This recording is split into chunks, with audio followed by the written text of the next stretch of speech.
감사합니다. 2024년 한 해 주님과 동행하는 삶을 목요 집회를 통해서 함께 살아왔던 여러분들을 진심으로 축복하고 또 영상으로 함께 하시는 모든 분들에게도 감사를 드립니다. 성경 말씀을 같이 먼저 보겠습니다. 마태복음 13장 1절에서 9절 말씀입니다. 마태복음 13장 1절에서 9절 말씀을 보겠습니다. 그날에 예수께서 집에서 나가사 바닷가에 앉으심에 큰 무리가 그에게로 모여들거늘 예수께서 배에 올라가 앉으시고 온 무리는 해변에 서 있더니 예수께서 비유로 여러 가지를 그들에게 말씀하여 이르시되 씨를 뿌리는 자가 뿌리러 나가서 뿌릴새 덜어는 길가에 떨어짐에 새들이 와서 먹어버렸고 덜어는 흙이 얕은 돌밭에 떨어짐에 흙이 깊지 아니하므로 곧 싹이 나오나 해가 돋은 후에 타서 풀이가 없으므로 말랐고 덜어는 가시떨기 위에 떨어짐에 가시가 자라서 기운을 막았고 덜어는 좋은 땅에 떨어짐에 어떤 것은 100배 어떤 것은 60배 어떤 것은 30배의 결실을 하였느니라. 귀 있는 자는 들으라 하시니라. 아멘. 너무너무 기쁘고 감사한 것은 예수님이 우리와 함께 계시다는 것입니다. 그리고 제 안에, 여러분 안에 주님이 계신 것입니다. 아마 이것보다도 더 놀랍고 기쁜 일은 없을 겁니다. 이 일이 여러분에게 실제가 되고 또 여러분의 경험도 되고 고백도 되기를 축복합니다. 여전히 예수님이 내 안에 계시다 실감이 안 나시는 분들이 있으신 것 같습니다. 오늘 여기 오신 분들 중에도 예수님이 정말 내 안에 계실까 그렇게 믿고 싶은데 근데 정말 내 안에 계실까 나 잘 모르겠어 그러신 분들도 있으실 겁니다. 한 번은 주님을 묵상하는데 제가 예수님을 생각하는 것은 제 생각 속에 예수님을 초청하는 것이다 하는 것에 대해서 갑자기 깨달아졌어요. 그래서 그전에는 그냥 예수님을 생각한다고만 말했는데 갑자기 저에게 예수님이 너무나 놀라운 임재하시는 분으로 확 마음에 다가오는 겁니다. 그러니까 제가 예수님을 생각한다는 것은 예수님을 제 생각 속에 모셔드리는 거다. 그러니까 주님이 나와 함께 계시다는 것이 너무 새롭게 눈이 뜨여졌어요. 그러니까 여러분들도 그냥 예수님을 계속 생각해 보는 일이 너무나 놀랍다는 사실을 꼭 기억하셔야 돼요. 여러분의 생각 속에 예수님이 들어오시는 겁니다. 그러니까 그냥 단순히 예수님을 생각한다고 할 게 아니고 내 생각 속에 예수님이 오셨다라고 여러분이 이 관점만 바꾸면 그러면 예수님이 나에게 너무나 분명한 실제가 되어져요. 근데 단순히 예수님을 생각만 한다고 그래서 예수님이 나에게 내 생각 속에 임하시는 것을 경험하는 것은 아니라고 생각이 들더라고요. 만약에 예수님이 너무 귀한 분이다 그렇게 생각하는 예수님이 온 인류를 위해서 십자가에 달려 죽으셨다. 그건 너무 귀하죠. 그죠? 예수님은 나의 구원자이시다. 아마 이렇게 생각하시는 분들인 경우에는 예수님의 존재가 임재가 내 속에 들어오셨다고 느끼기가 쉽지 않으실 수 있어요. 그런데 예수님이 나의 왕이시다. 그분은 내 생명이시고 예수님은 나의 주님이시고 당연히 예수님은 나의 왕이시다 라고 내가 생각하는 경우에는 왕이 내 안에 들어오시는 이건 정말 놀라운 일이거든요.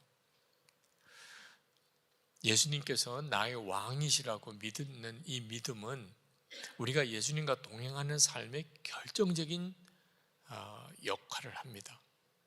그냥 내가 막연하게 예수님이 나와 함께 계실 거야. 내가 뭘 하든지 어디로 가든지 주님은 나와 함께 동행해 주실 거야 라고 생각하는 거하고 예수님은 나의 왕이셔. 왕이 된다는 말은 나에게 명령하시고 나는 철저히 복종하는 분이거든요. 그때부터 예수님의 존재가 나에게 완전히 다른 존재가 됩니다. 여러분, 예수님을 왕으로 모시고 산다는 것은 엄청난 일이에요. 우리가 그냥 예수님을 믿는다고 하는 거하고 예수님이 나의 왕이 되셨다는 거하고는 신앙생활의 차원이 완전히 달라지게 됩니다. 초대교회 성도들이 그렇게 로마 제국의 핍박을 받은 이유는 하나예요. 예수님을 주님이라고, 그때 우리가 흔히 쉽게 말하는 예수님을 주님이라고 이렇게 표현하는 이 주님은 황제를 말하는 겁니다. 나의 왕이라는 뜻이에요. 그러니까 예수님을 주님이라고 이렇게 고백하는 것은 예수님은 나의 왕이라고 하는 고백이거든요. 그게 로마 제국 아래서는 반역과도 같은 의미가 있는 겁니다. 로마에 황제가 있는데 그 로마의 지배를 받고 있는 그런 나라 안에서 로마 황제보다 또 다른 주님이 있다니, 그게 로마 제국에 말할 수 없는 핍박을 받게 한 요인이거든요. 그런데도 예수님을 주님이라고 고백하면서 순교하고 말할 수 없는 고통을 겪는 일을 오히려 당연히 받아들인 이들이 초대교회 성도들이에요. 그러니까 예수님을 왕이라고 고백하는 것은 엄청난 일인 겁니다. 여러분들이 그냥 들어서 아는 정도가 아니고 진짜 내게는 왕이 계시다, 내 안에 계시다, 나는 왕을 모시고 산다, 이렇게 고백하는 것은 여러분의 예수 믿는 삶과 여러분의 인생 전체를 바꾸는 거예요.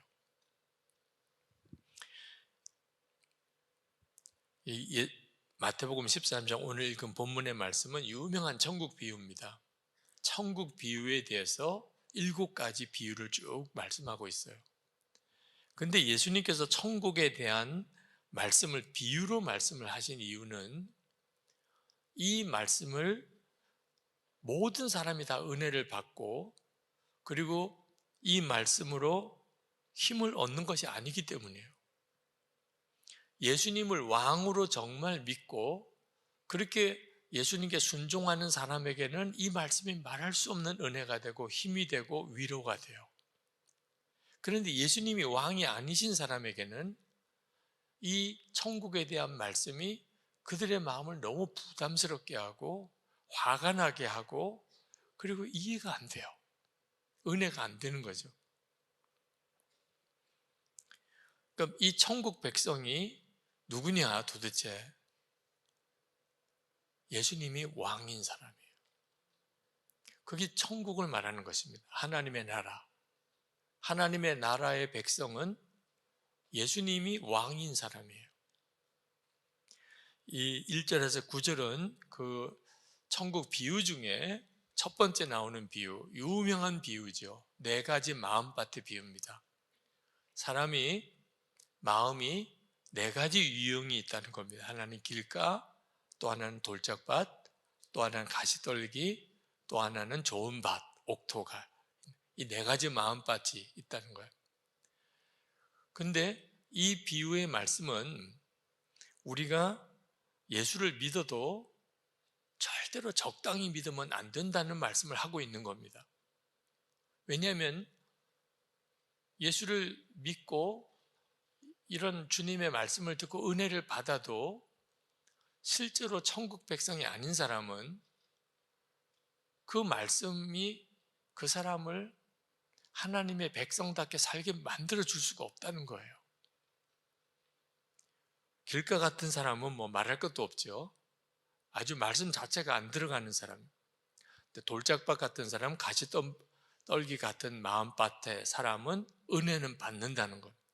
말씀을 들으면 은혜가 돼요. 감동도 되고. 그런데 실제로 그 말씀대로 도무지 사라지지가 않는다는 겁니다. 그러니까 은혜를 받아도 소용이 없는 거죠. 마음밭이 좋은 사람은 말씀을 들으면 삶이 확 바뀐다는 겁니다. 그래서 마치 씨가 떨어져서 100배, 60배, 30배의 결실을 맺는 것처럼 말씀의 역사가 일어난다. 그러니까 말씀이 매우 중요하지만 그러나 더 중요한 것은 마음밭이라는 겁니다. 우리가 예수님을 믿어도 안타까운 것은 마음이 돌짝밭 같은 사람, 가시떨기 같은 마음밭을 가지고 있는 사람들이 너무너무 많아요. 돌짝밭 같은 사람은 두려움이 많은 사람입니다.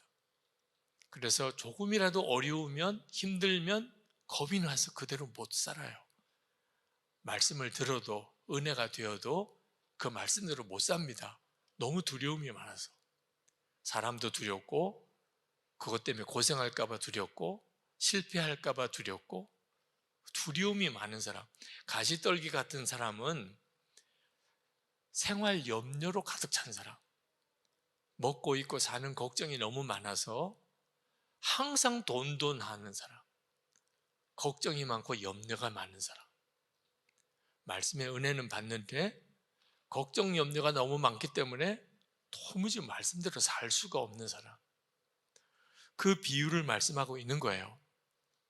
그러니까 우리가 예수님을 그냥 믿는다고 안심할 문제가 아닌 겁니다. 말씀이 은혜가 된다고 그냥 넘길 문제가 아니라는 거예요.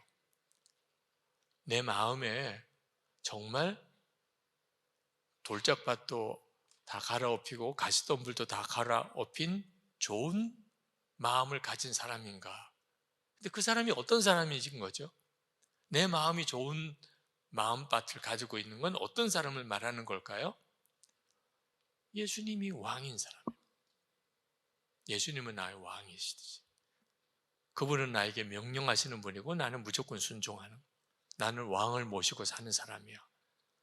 이 점이 분명한 사람은 그러면 말씀의 역사가 엄청나게 일어나는 거예요. 이게 주님이 말씀하신 천국 비유의 첫 번째입니다. 예수님께서 이 천국의 비유로 꼭 말씀하신 이유는 어떤 사람은 이 말씀을 들으면서 점점점 은혜가 되고 삶이 점점점 바뀌고 더 경건해지고 더 신앙생활에 능력이 있고 더 충만해지고, 어떤 사람은 말씀을 들으면 들을수록 더 혼돈스럽고 더 갈등만 생기고 더 짜증만 나고 더 힘이 빠지고 그렇게 갈라지기 때문입니다. 천국 백성에게는 다시 말하면 예수님이 왕인 사람, 이제 예수님을 믿어도 예수님이 나의 왕인 분명한 사람은 천국 말씀이 그 사람의 생명을 살립니다. 근데 아직까지 예수님이 왕이라고 고백을 못하는 사람, 하나님의 말씀이 그에게는 아무런 결실을 맺지 못해요. 그러므로 주님이 이렇게 말씀하셨어요. 마태복음 13장 12절에 무릇 있는 자는 받아 넉넉하게 되되 없는 자는 그 있는 것도 빼앗기리라. 앞으로 이런 시대가 점점 되어 갑니다. 은혜 받는 사람은 더 은혜의 깊은 곳으로 나아가고 은혜 없는 사람은 더 메마르고 심령이 황폐해져 버려요. 그러니까 같은 예수를 믿어도 사람이 쫙 갈라진다는 거예요. 점점점 갈라진다는 겁니다. 예수 동행 운동을 하면서 정말 그렇게 눈으로 보이는 것 같아요. 주님과 동행하는 삶이 더 깊어지는 사람들이 있고, 도대체 주님과 동행한다는 게 뭔지, 무슨 말을 하는 건지 전혀 이해 못하는 사람으로 점점 더 갈라지는 것을 봅니다. 그래서 말씀을 들을 때 그 말씀이 말씀으로 제대로 깨달아지는 사람, 복음이 복음으로 들리는 사람이 복이 있는 거예요. 오늘 이 시간에도 여기 계신 여러분들이나 또는 영상으로 이 말씀을 듣는 여러분들에게 한번 도전해보고 싶습니다. 복음이 나에게 진짜 복음으로 들리나? 자, 예수를 믿으면 나는 죽고 예수로 산다고 합니다. 그 십자가의 놀라운 복음이에요. 근데 이 복음이 복음으로 들리는 사람이 있고 무슨 말인지 모르겠다는 사람이 있어요. 여러분은 나는 죽고 예수로 사는 것이 복음이라고 들립니까? 아니면 왜 죽어야 돼? 꼭 죽어야 돼? 자꾸 이렇게 꼬리물을 물고 죽었다는 게 뭐야? 난 안 죽었는데 자꾸 이렇게 되어지시는 분. 하나님께서 여러분들을 빨리 영적으로 더 깊은 은혜로 나아가게 하시기를 축복합니다. 예수님이 내 마음에 계시다. 그 말씀이 그렇게 좋은 사람이 있습니다. 진짜 믿어지고, 그래 맞아, 내 안에 계시지. 주님이 나와 함께 계시다는 찬양을 부르면 그렇게 좋고, 그런 분이 있으세요. 근데 예수님이 내 안에 계시다는 말이 오히려 자기를 계속 혼란스럽게 만드는 분이 있습니다. 내 안에 계신 걸 뭘 어떻게 알지? 주님이 내 안에 계시다는 게 뭐야? 나는 왕을 모시고 산다. 내 안에는 왕이 계시다. 나는 언제나 주님만 따라가. 이런 고백이 자연스럽게 나오시는 분이 있습니다. 왕을 모시고 사는 사람은 당연히 그래요. 예수님이 내 안에 계시고 그분이 나의 왕이시니까. 근데 한 번도 그런 고백을 해본 적이 없는 분, 손들라고는 안 하겠습니다. 여기도 계실 거예요. 예수님이 내 안에 계신데 그분이 나의 왕이시다. 나는 왕을 모시고 살아. 나는 지금 내 안에 왕이 계셔. 이런 생각을 전혀 안 해보신 분. 여러분, 지금의 영적인 상태에서 안주하면 안 됩니다. 하나님의 은혜의 세계에 더 깊이 들어가셔야 돼요. 예수님이 천국에 대한 말씀을 비유로 밖에는 하실 수 없었던 이유는 그 말씀을 받아들이는 정도가 너무나 큰 차이가 있기 때문에, 예수님이 왕이신 사람에게는 이 말씀은 그를 더 깊은 은혜로 말씀의 풍성한 열매를 맺는 삶으로 이끄세요. 그러나 예수님이 왕이 아닌 사람에게는 이 말씀은 그를 더 혼란스럽게 하고 더 낙심하게 하고 더 좌절하게 만들 뿐이에요. 예수님께서 마태복음 13장에서 하나님의 나라에 대하여 7가지 비유를 쭉 말씀하십니다.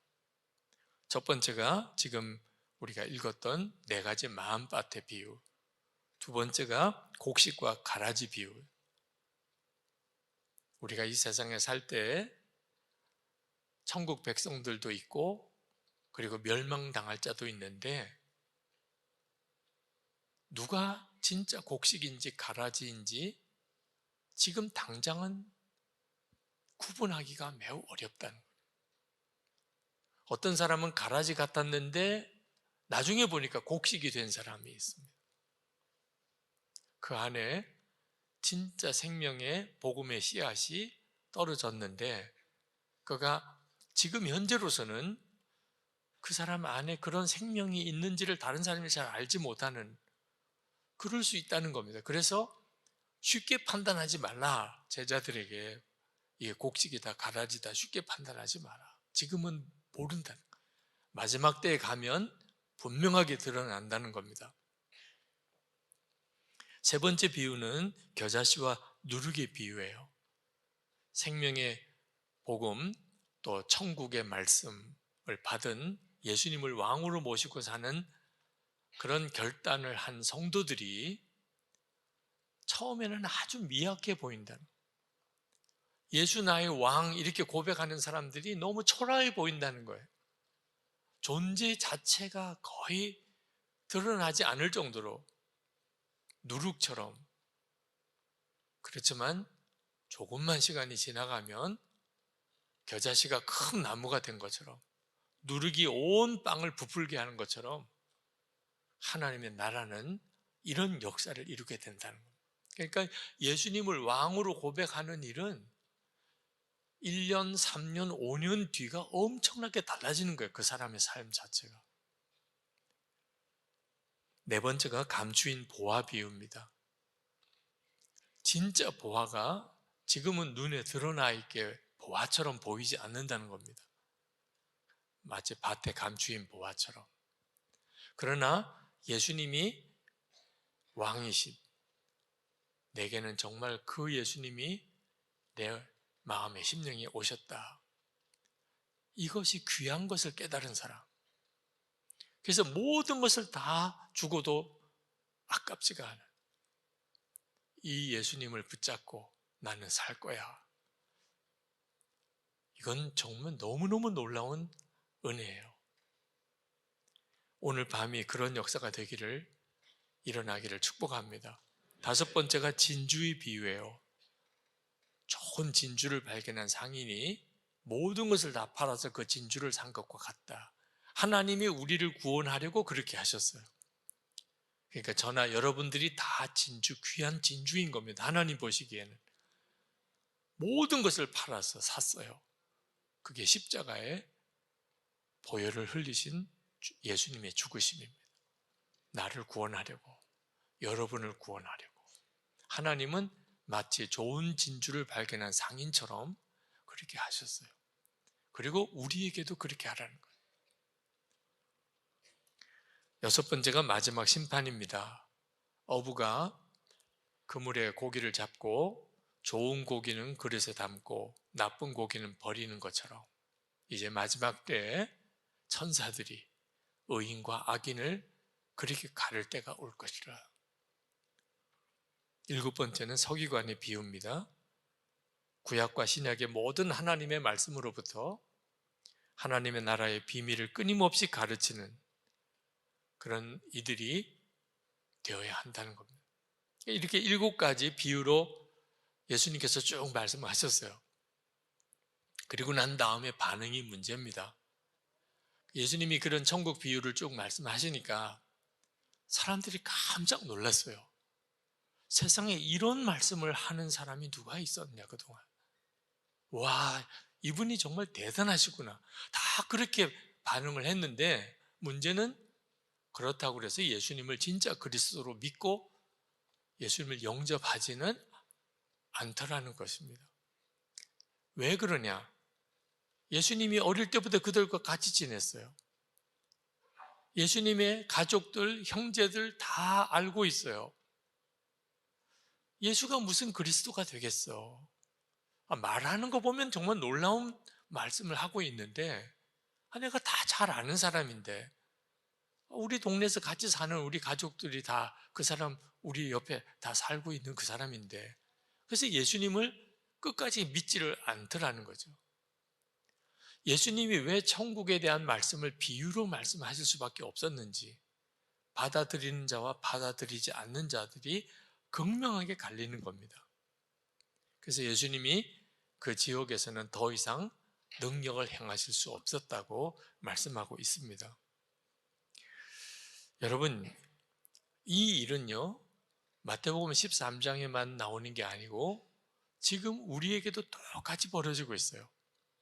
지금도 나는 죽고 예수로 사는 것이 십자가의 복음이라. 예수 그리스도는 지금 우리 안에 오셔서 우리의 왕이시라고 이 말씀을 그렇게 선포하고 전하여도 참 은혜가 되네. 정말 놀라운 말씀이네. 그런 정도의 반응으로만 대부분 그치고 말아요. 교회를 찾아가서 집회를 하고 또 어떤 큰 연합 집회 때 가서 말씀을 전할 때 느끼는 안타까움이에요. 말씀의 은혜는 받는데 그 말씀으로 결론 삼지를 않는 지금 우리들의 시대가 그런 시대예요. 너무 익숙한 게 오히려 문제같이 여겨져요. 아유, 나도 다 알아요. 나도 다 그렇게 믿고 있어요. 이런 반응을 받을 때가 참 많습니다. 예수를 나도 믿고 있고, 아유, 나도 뭐 그런 말씀들 이미 다 알고 있는 말씀이고, 저도 은혜 많이 받았습니다.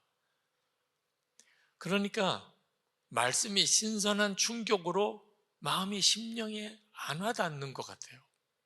마치 예수님 낭시 때 예수님의 그 어린 시절과 그 가족들이 다 함께 있는 것 때문에 오히려 예수님의 말씀을 그 말씀 그대로 못 받아들이는 것과 똑같은 현상입니다. 지난 주간에 원 미니스트리 컨퍼런스라고 열렸는데 그때 박보영 목사님께서 어떤 한 분에 대한 이야기를 하시더라고요. 어릴 때 그 같이 공동체에서 살다가 그 공동체를 떠난 어떤 형제가 시간이 좀 지나서 다시 왔는데 몰라보게 사람이 바뀌었대요. 완전히 조직 폭력배가 된 거예요. 그렇게 공동체에 나가서 완전히 조직 폭력배에 몸을 담고 그 도시의 그 조직의 중간 보스가 된 그 모습을 보고 너무 놀랐다는 거죠. 말하는 거나 생각하는 거나 완전히 깡패예요. 조직 폭력배들이에요. 근데 참 놀랍게도 그 형제가 다시 그 박보영 목사님과 함께하는 공동체 안에 들어와서 진정으로 예수님을 만났어요. 그래서 사람이 완전히 거듭났습니다. 그래서 지나간 자신의 모든 삶을 청산하고 이제는 노숙인들을 섬기는, 그들을 섬기는 정말 진정한 봉사자가 됐어요. 근데 그가 조직폭력배로 있었던 그 시절에 저질렀던 죄 때문에 감옥에 가게 됐다는 거예요. 그래서 감옥에 간 그 형제를 면회를 갔습니다. 근데 면회를 가서 나오는데 아주 고급 검은 승용차가 옆에 와 서더래요. 보니까 뭐 딱 봐도 조직폭력배 같은 사람들이 내리더래요. 그러더니 박보영 목사님을 알아보고는 그 감옥에 있는 그 사람 이야기를 하더랍니다. 물어볼 게 있다는 거예요. 그 친구가 진짜 예수님을 만났습니까? 그렇게 묻더래요. 그래서 분명히 만났다고 이야기를 했더니 그 조직폭력배인 그 사람이 머리를 막 감싸주면서 정말 미치겠네 그러더라는 거죠. 그래서 야, 폭력배도 진짜 예수 만나면 사람 완전히 바뀌는구나는 걸 아는구나. 예수님을 진짜 만난 사람은 더 이상 이제 돌이킬 수가 없다. 정말 사람은 완전히 달라질 수밖에 없다고 폭력배들도 인정하는구나. 그런데 문제는 예수 믿는 사람들이 그걸 인정을 안 하는 거예요. 예수 믿는 우리들끼리 예수 진짜 믿으면 사람 완전히 달라져. 인생 완전히 바뀌는 거야. 예수님을 진짜 만나기만 하면 안 변할 사람이 없는 거야. 이런 믿음이 오히려 교회 다니는 교인들이 없는 거예요. 여러분, 정말 예수를 믿으면 사람 바뀝니까? 안 그런 사람도 많잖아요. 맨 주변에 예수 믿고도 안 변한 사람 천지잖아요. 예수 믿고 안 변한 사람 좀 데려와 봐요. 그러면 너도 나도 막 정말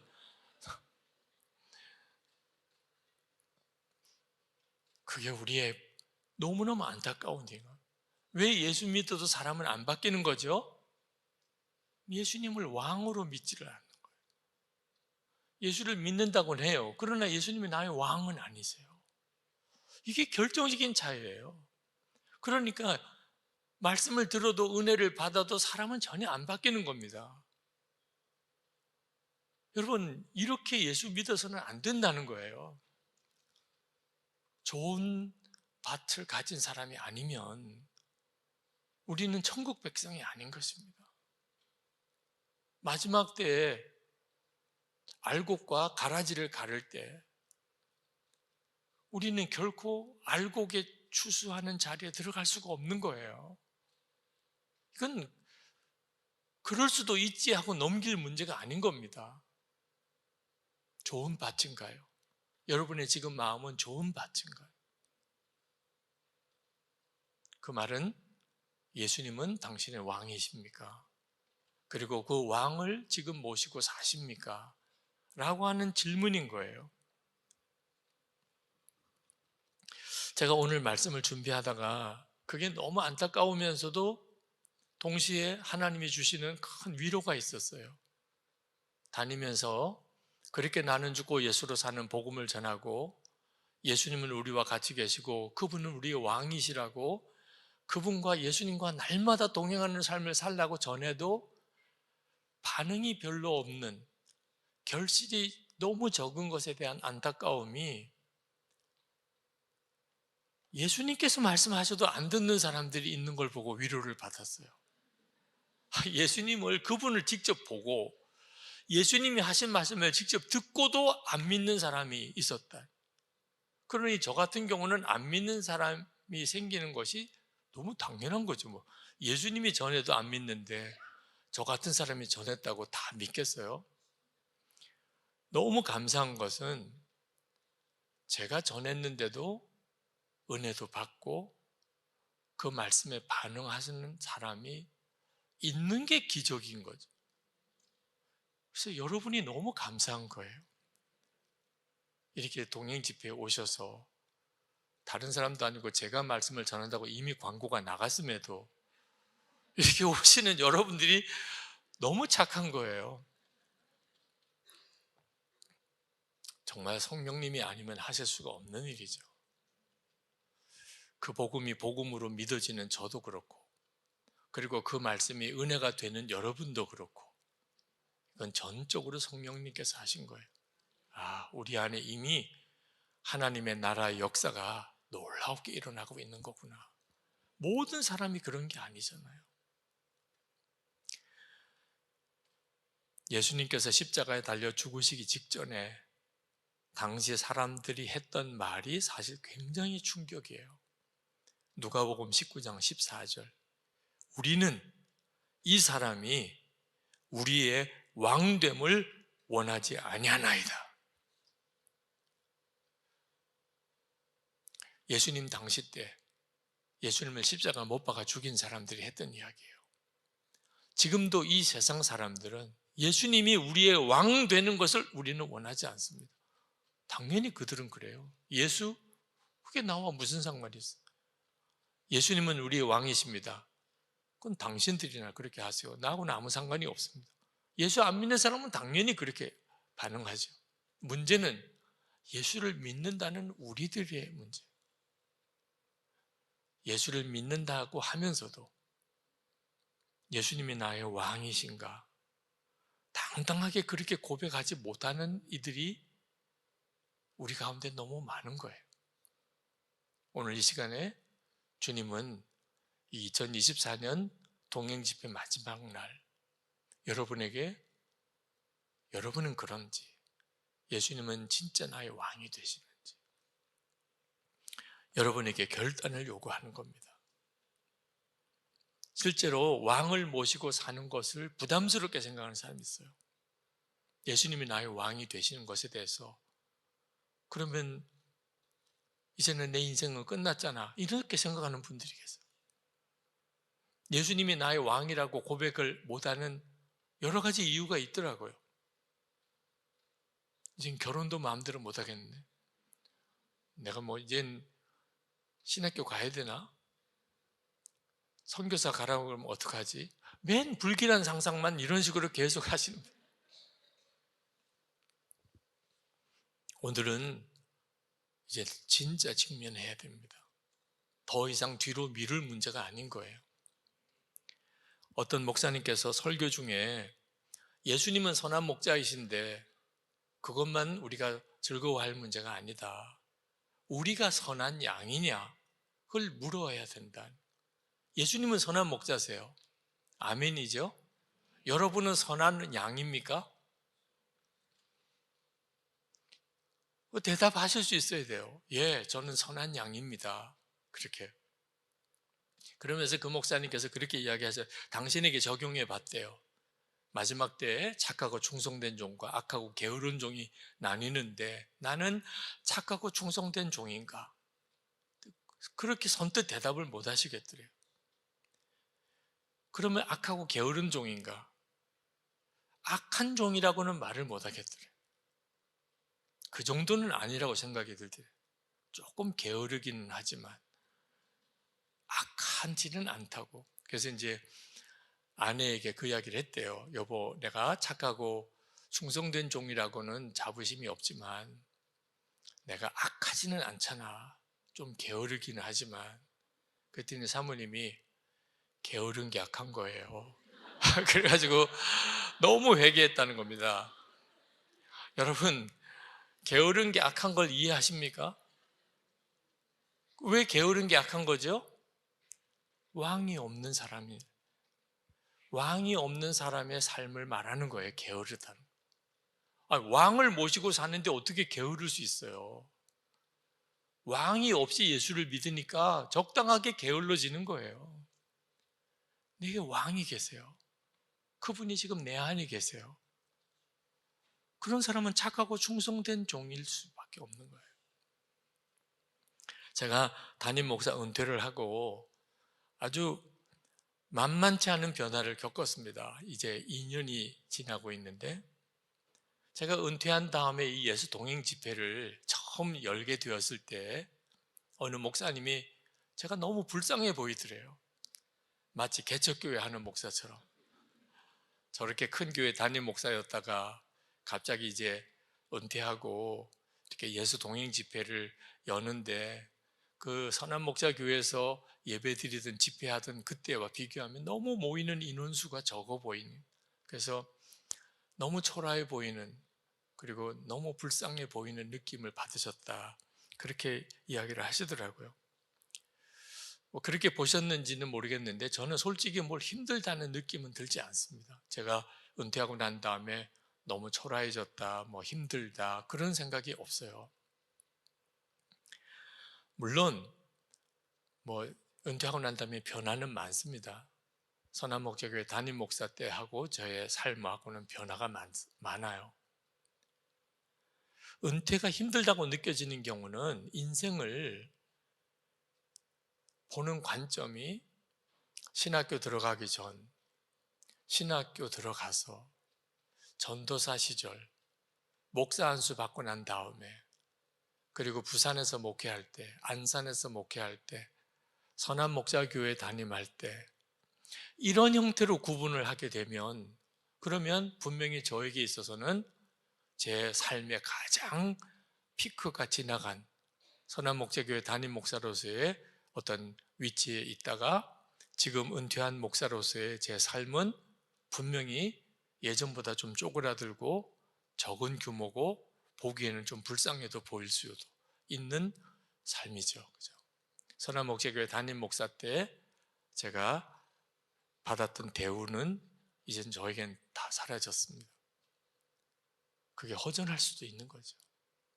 근데 예수님과의 관계를 중심으로 제 인생을 보면 완전히 달라요. 제가 예수님을 인격적으로 알지 못했을 때, 목사의 아들이었지만 예수님을 인격적으로 알지 못했을 때, 근데 예수님을 인격적으로 알게 되면서 회심을 하게 되었을 때, 그리고 그 이후의 변화, 그리고 예수님과 동행하는 것에 대해서 눈이 뜨이기 시작했을 때, 그리고 예수님과 동행하는 삶이 점점 더 깊어져서 친밀함을 느끼게 되는 단계까지 갔을 때, 이런 관점으로 보면 제가 담임 목사에서 은퇴하는 것은 예수님과 친밀히 동행하는 삶을 살아가는 과정에서 일어난 아주 작은 사건일 뿐이에요. 예수님과 친밀히 동행하는 삶에 있어서는 제가 은퇴한 이후에 더 깊어지고 더 정확해지기 때문에, 담임 목사로 있을 때도 주님과 동행하자고 하는 삶이 저에게는 가장 갈망이었지만, 그래도 선한목자교회라는 울타리 때문에 제가 더 치열하게, 더 주님만을 갈망하는 것에 있어서는 은퇴하고 보니까 훨씬 제가 전심을 다하지 못했던 것 같아요.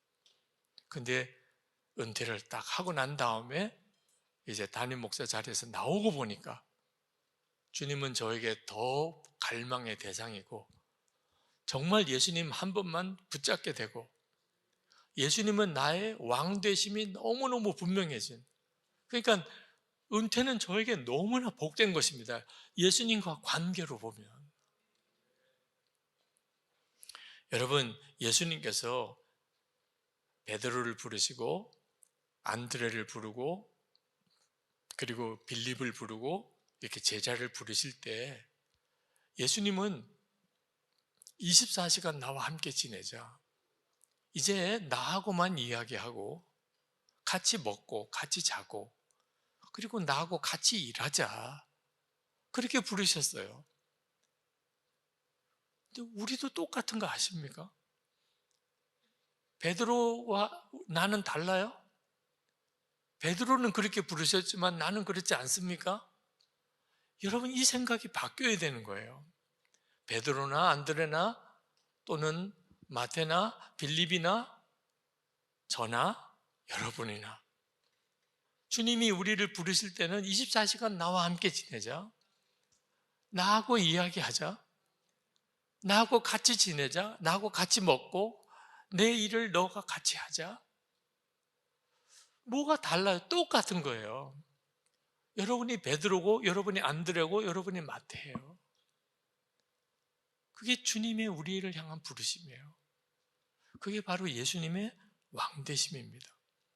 그때부터 우리는 예수 믿는 것이 분명해지게 돼요.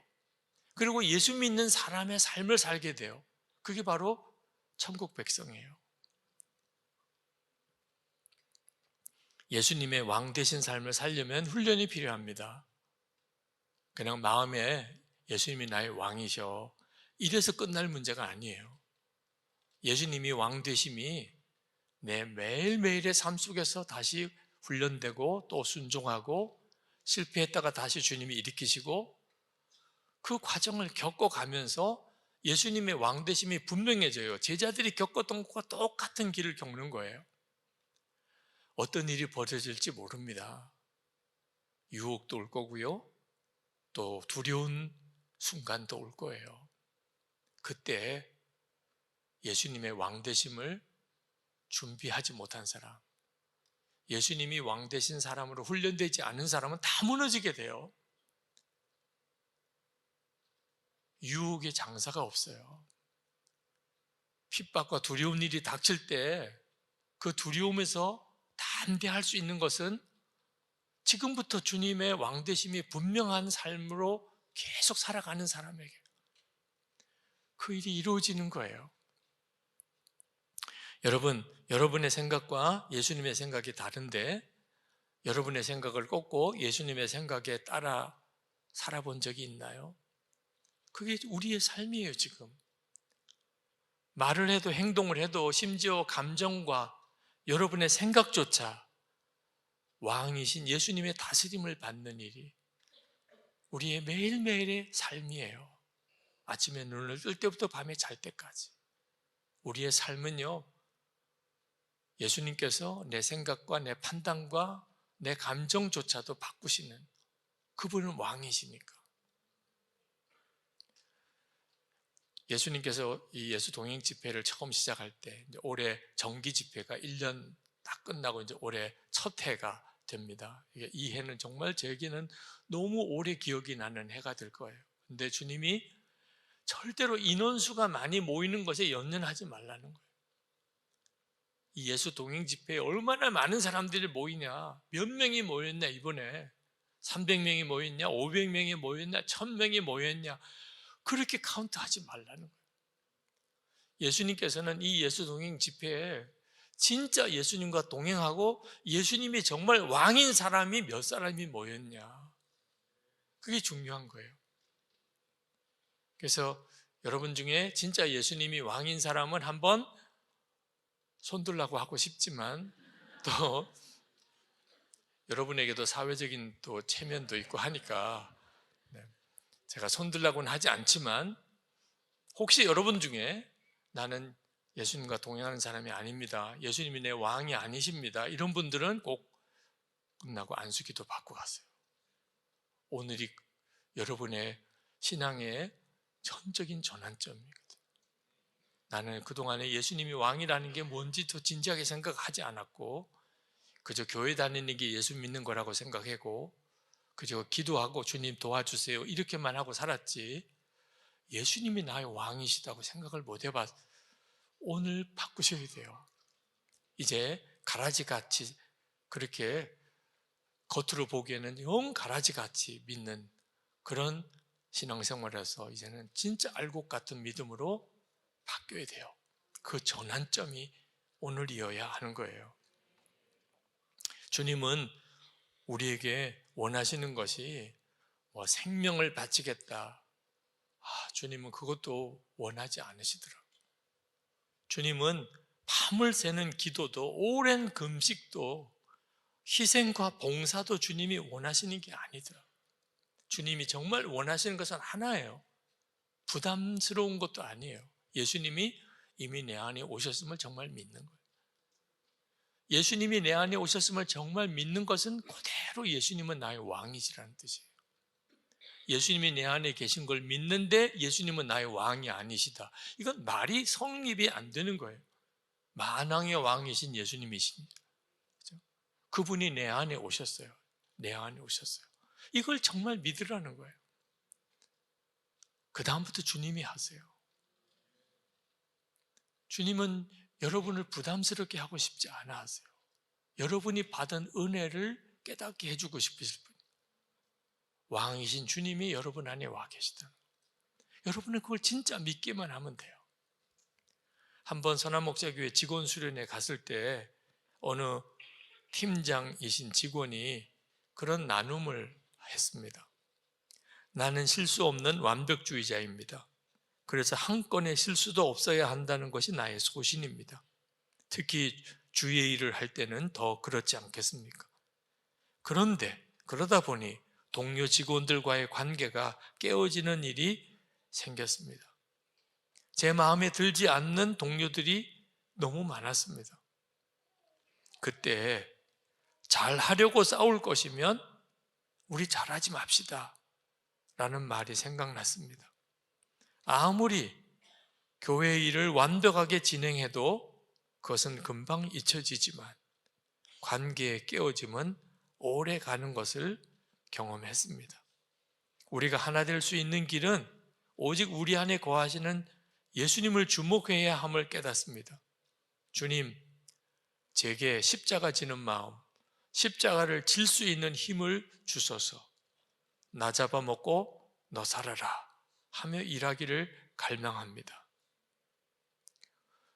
그 직원의 고백이 너무 감사하더라고요. 그게 그대로 우리들이 실제로 부딪히는 현실이거든요. 가정에서나 교회에서나. 예수님이 왕 되시면 주님이 나의 모든 걸 받고 가세요. 그리고 기가 막힌 가정을, 기가 막힌 교회 공동체를, 그리고 일터를 만드세요. 우리는 그냥 믿기만 하면 되는 거예요. 왕이신 예수님이 내 안에 계시다. 예수님은 내 왕이 되시기 때문에 원수도 용서하고 사랑하라고 하십니다. 원수도 용서하고 사랑하는 거 절대로 힘든 계명 아닙니다. 원수도 사랑할 정도가 되면 이 세상에 두려울 거 하나도 없습니다. 원수도 사랑할 수 있는 사람을 넘어뜨릴 수 있는 사람이 누가 있겠어요? 어떤 비난받는 자리에 있을지라도 그냥 화나지도 않습니다. 원수도 사랑하게 되면. 하나님의 사랑을 믿으니까 원수도 사랑하게 되고, 그러니까 염려, 걱정, 불평, 원망 다 없고 찬양과 감사만 나옵니다. 영원한 하나님의 나라를 바라보는 눈이 열리니까 고난도 축복이라고 여겨집니다. 예수님이 왕 되신 삶은 기가 막힌 삶이에요. 비로소 여러분 자신에게는 예수님의 임재가 완벽해지게 돼요. 간증거리가 엄청나게 생기기 시작합니다. 그리고 여러분의 주변에 있는 사람이 이보다 더 행복할 수가 없어요. 예수님이 왕인 사람과 함께 사는 가족들, 예수님이 왕인 사람과 함께 신앙생활하는 교인들, 세상에 이보다 더 큰 은혜가 없어요. 여러분이 예수님이 나의 왕이 되시기를 진정으로 원하십니까? 그러면 기도하면 돼요. 예수님, 제 왕이 되어 주십시오. 저는 이제부터 왕을 모시고 사는 삶을 살겠습니다. 그렇게 기도하면 돼요. 그리고 왕이신 주님이 여러분의 마음에 무언가 사인을 주시고 말씀하신다고 느끼면 그러면 그대로 순종하면 돼요. 왕이시니까. 그리고 그것을 저녁에 기록하세요. 일기로 기록하세요. 오늘 예수님이 나의 왕 되신 삶을 산 기록을 남기세요. 그리고 함께 믿음으로 살려고 하는 분들과 나누세요. 내일도 똑같이 그렇게 살기 위하여. 여러분이 그렇게 한 달을 살아보세요. 여러분이 다 경험하게 돼요. 이게 예수 믿는 삶이었어. 주님은 정말 나와 함께 계셔. 내 인생 전체를 바꾸시는 분이야. 할렐루야. 우리 시간에 찬양을 같이 하고 기도합시다. 우리 찬양은 이 땅에 오직 주밖에 없네. 그 찬양을 같이 부르고 싶습니다. 정말 주님 나의 왕이 되어 주십시오 라고 하는 고백을 이 찬양으로 같이 부르기 원합니다.